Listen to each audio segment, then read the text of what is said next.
Представьте растение, которое почти никто не узнает с первого взгляда, хотя его история связана с народной медициной, почками и целым набором необычных природных веществ. Оно не похоже на знаменитый зверобой, не имеет популярности имбиря и не вызывает особого интереса у большинства людей. Но стоит узнать его историю, и становится понятно, почему на него обратили внимание ученые. Это леспидеца двуцветная.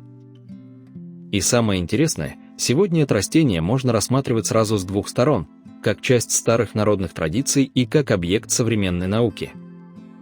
Но действительно ли в леспидеце есть что-то особенное, или вокруг нее просто слишком много красивых историй? Давайте разберемся. Леспидеца двуцветная – многолетний кустарник из семейства бобовых. На первый взгляд в ней нет ничего необычного. Тонкие ветви, небольшие тройчатые листья и цветки розовых, пурпурных и светлых оттенков. Растение происходит из Восточной Азии и связано прежде всего с Дальним Востоком, Китаем, Кореей и Японией. Но настоящая история леспидецы начинается не с ее внешнего вида. Разные виды рода леспидеции издавна использовались в традиционной медицине Восточной Азии, и особенно интересна их связь с мочевыделительной системой. Именно эта традиция впоследствии стала одной из причин, почему леспидеца заинтересовала исследователей. Но здесь важно сразу провести границу. Если растение использовали в народной медицине, это еще не означает, что оно доказано лечит заболевание. Народная традиция может подсказать ученым, какое растение необходимо изучить, но окончательный ответ должна дать наука. И вот тут начинается самое интересное. Когда исследователи стали изучать химический состав леспидецы, оказалось, что это далеко не просто неприметный куст. В разных частях растения обнаружены флавоноиды, фенольные соединения, изофлавоноиды и другие природные вещества. Среди обнаруженных соединений дайдзеин, ситостерин, бетулин, кофейная и протокотеховые кислоты и другие компоненты. И возникает вопрос, зачем все это растению? Для самой леспидецы это часть ее естественной химии, вещества участвуют в обмене веществ и помогают растению взаимодействовать с окружающей средой. А для человека такой состав становится поводом для научного изучения. Особенно внимание привлекла антиоксидантная активность некоторых экстрактов леспидецы. В лабораторных экспериментах отдельные компоненты растения демонстрировали способность взаимодействовать со свободными радикалами. Но здесь нужно быть осторожным. Лабораторный результат не означает, что достаточно выпить настой леспидецы и организм автоматически будет очищен. Между лабораторным экспериментом и доказанным эффектом у человека огромная разница. Ученым еще необходимо установить, как вещества ведут себя в организме, в какой концентрации они работают, насколько они безопасны и дают ли вообще клинически значимый эффект. Но почему леспидеца особенно заинтересовала исследователей именно в связи с почками? Ответ снова находится в ее традиционной истории. Разные представители рода леспидеции использовались в практиках, связанных с мочеотделением и заболеваниями почек. Ученые стали искать объяснения. Какие вещества могут быть ответственны за наблюдаемые эффекты и действительно ли традиционные представления имеют под собой биологическую основу? Некоторые исследования действительно обнаружили интересные свойства экстрактов и отдельных соединений. Но утверждать, что леспидеца лечит заболевания почек, выводит камни или восстанавливает почечную ткань, нельзя без серьезных клинических доказательств. И это важный момент. Мы не будем превращать интересное растение в очередную чудо-траву. Намного интереснее разобраться, почему оно вообще привлекло внимание человека и науки. И исследования леспидецы не ограничиваются только почками. Ученые изучают ее противовоспалительные и антиоксидантные свойства, отдельные соединения и их влияние на различные биологические процессы. Были проведены и исследования, связанные с клетками волосяных фолликулов. Экстракт изучали на клетках дермальных сосочков человека и на экспериментальной модели роста волос. Результаты оказались интересными, но это еще не означает, что леспидеца является доказанным средством от выпадения волос. Это только направление для дальнейшего исследования. И именно здесь начинается настоящая разница между научным подходом и интернет-мифами. Научная работа может сказать: обнаружен интересный эффект.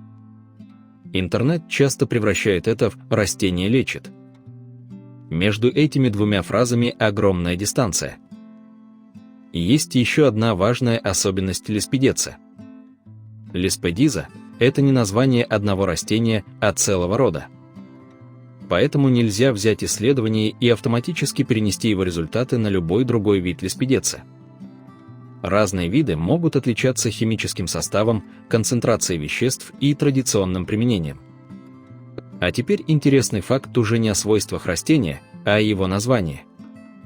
Род леспидиза получил свое научное имя в честь испанского губернатора Флориды Висенти Мануэля де Сеспедиса. При передаче имени в ботаническую номенклатуру произошло изменение написания, и в итоге закрепилось название леспидиза. Получилась необычная история. Растение Восточной Азии получило научное название, связанное с человеком из испанской истории. Но, пожалуй, самое интересное в леспидеце, насколько легко ее недооценить. Большинство людей, увидев этот куст, просто пройдут мимо. А между тем за ним стоит история традиционной медицины, ботаники, фитохимии и современных лабораторных исследований. И это хорошо показывает, насколько огромен растительный мир. Мы привыкли говорить о ромашке, мяте, шалфее, зверобое, имбире и других популярных растениях, но рядом с ними существуют сотни и тысячи менее известных видов. Некоторые из них никогда не станут популярными. Некоторые окажутся перспективными для науки. А некоторые после дальнейших исследований могут показать, что их свойства были преувеличены. И это нормально. Наука не обязана подтверждать каждую старую легенду. Ее задача – проверить. Леспидеция интересна именно поэтому. Не потому, что это очередная чудо-трава, которая якобы лечит все на свете.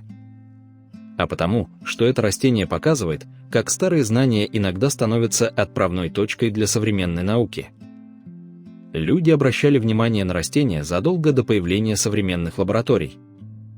Ученые заинтересовались им позже и начали искать объяснения уже на уровне химических соединений и биологических механизмов. И сегодня эта история еще не закончена. Мы знаем, что леспидеца содержит множество природных соединений. Знаем, что некоторые экстракты и отдельные вещества демонстрируют интересные свойства в лабораторных исследованиях. Знаем о ее традиционном применении. Но мы также должны честно сказать: этого недостаточно, чтобы объявить растение лекарством от конкретного заболевания. Возможно, дальнейшие исследования покажут новые свойства леспидеца. А возможно, часть многообещающих лабораторных результатов не подтвердится в клинических исследованиях. И это тоже нормальный путь науки. Поэтому в следующий раз, когда вы увидите неприметный куст с небольшими цветками, не спешите думать, что перед вами обычное растение. Возможно, его история намного интереснее, чем кажется на первый взгляд. Леспидеца двуцветная – хороший пример того, как малоизвестное растение может соединить народные традиции, ботанику и современную науку. И самое интересное здесь не обещание чудесного лечения, а вопрос: сколько еще таких растений растет вокруг нас, о которых мы пока знаем слишком мало? Слышали ли вы раньше о леспидеце? Если да, напишите в комментариях, где вы впервые узнали об этом растении. А если вам интересны редкие растения, забытые традиции, необычные факты и реальные научные исследования без преувеличений, подписывайтесь на канал «Лесное дело». Здесь мы продолжаем искать растения, которые легко не заметить, но за которыми может скрываться удивительная история. Спасибо, что были со мной. До встречи в следующем выпуске.